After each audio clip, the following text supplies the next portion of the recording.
Jangan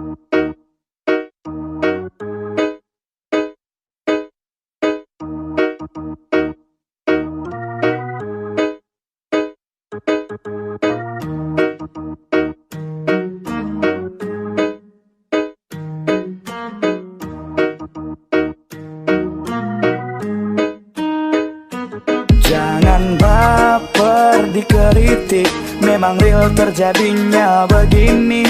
Aneh tapi nyata lah, kok bisa ku melihatnya tertawa-tawa. Kampret jangan marah, jangan dibawa hati.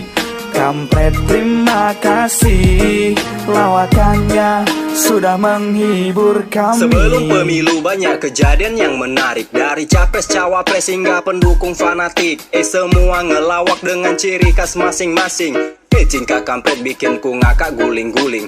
Ada yang ngancam Tuhan, ada yang hina tampang, ada sempak merah, ada yang debat marah-marah, ada juragan tanah, nenek ngaku dia niaya. Taunya oplos dapat gelar ratu hoax. Ada yang debat sambil joget, itu capres bikin greget. Ada sandiwara dari Bumia hingga Nurjana. Ada orang so suci, tapi ceramah maki-maki. Ada profesor biji tahu dengan senjata kalimat dungu. Terima kasih telah menghibur kami. Kampret jangan marah, ini semua fakta. Baper dikritik, memang real terjadinya begini. Aneh tapi nyata lah, kok bisa ku melihatnya tertawa-tawa. Kampret jangan marah, jangan dibawa hati.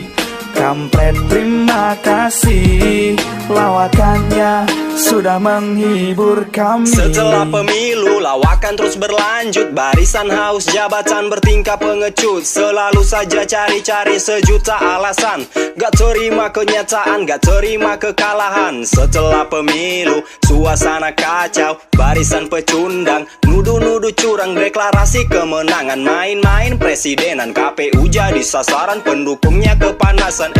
Pasang tagar gak jelas sambil nyebar hoaks, di sosmed makin rusuh. Cebong kampret beradu, capresnya sujud syukur, cawapresnya murung. Wajah-wajah semangat luntur gak profesional bertarung.